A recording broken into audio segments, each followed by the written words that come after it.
জেলায় সারা বাংলাদেশ। তাহলে আমি আবার বাংলাদেশের পাখি, বাংলাদেশে ঘুরে ঘুরে বেড়াবো, রূপগঞ্জে থাকবো না। কিন্তু আত্মঘাতী হামলা আমার উপরে হোক, এটা আমি চাই না, আর এটা আমি কখনো মেনে নিতে পারবো না।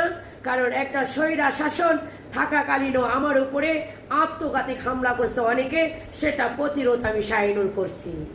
এবং আজকেও যখন আমার উপরে আত্মঘাতী হামলা করছে, আমি শাহিনুর একাই এটাকে প্রতিরোধ করছি। কারণ আমি নিজেই ক্ষমতা রাখি, আমার উপরে যদি অন্তপক্ষে 50 জন নারী আত্মঘাতী হামলা করে, একাই মোকাবেলা করার জন্য প্রস্তুত থাকি। তাহলে এই নারীরা কারা যে আমার উপরে আত্মঘাতী হামলা করলো? প্রশ্ন রইল রূপগঞ্জের প্রিয় ভাই ব্রাদারের কাছে। আর যদি দীপু ভাই না চায়, তাহলে আমি রূপগঞ্জে রাজনীতি করব না, আমি ঢাকার পাখি, ঢাকায় চলে যাব। ভাববো রূপগঞ্জে রাজনীতি করার মতো আমার কোনো দরকারই নাই। মানুষ চায় না যে আমি রূপগঞ্জে রাজনীতি করি।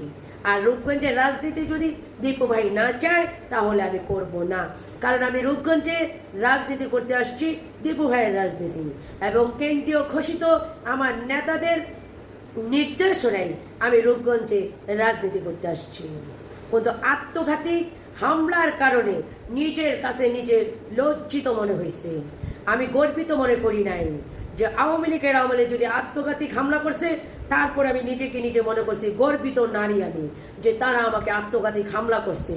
আমি আওয়ামী লীগের বন্দুকের নালে দাঁড়িয়েও আমি প্রতিবাদ করতে পারছি, এবং আজকেও আত্মঘাতী হামলার উপরে আমি প্রতিবাদ আমি শাহিনুর করতে পারছি।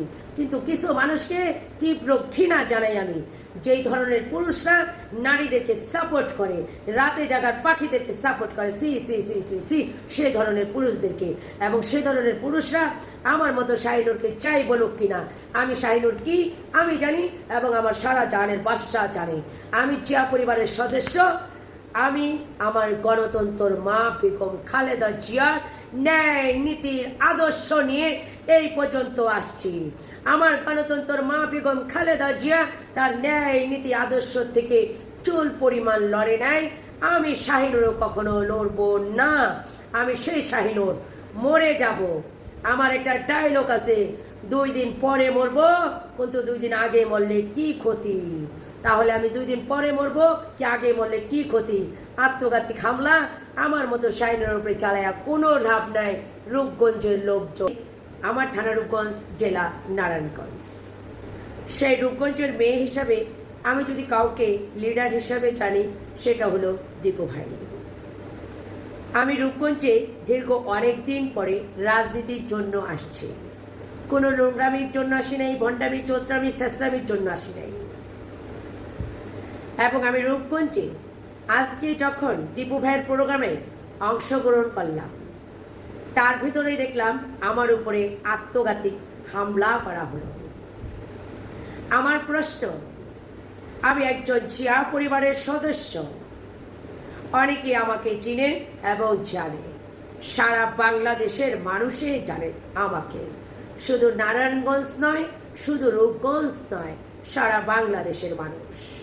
তাহলে রূপগঞ্জের ভিতরে কি করে আমার উপরে আত্মঘাতী হামলা চালানোর এত বড় দুঃসাহস কোত্থেকে আসলো? এই কোন ধরনের বেদ্যপ নারীদের? এই বেদ্যপ নারীরা, বেলজ্জ বেহায়া নারীরা, এরা কারা? আমরা কখনো শিক্ষা দীক্ষা আমাদের জিয়া পরিবারের থেকে কখনো আমরা পাই নাই।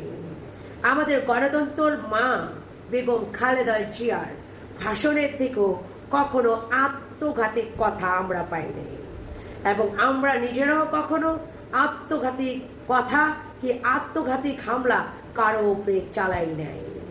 কিন্তু এরা কারা যে আমার উপরে হঠাৎ করে আত্মঘাতী হামলা চালালো? আজকে প্রশ্ন রইল রূপগঞ্জের প্রিয় ভাই ব্রাদারের কাছে।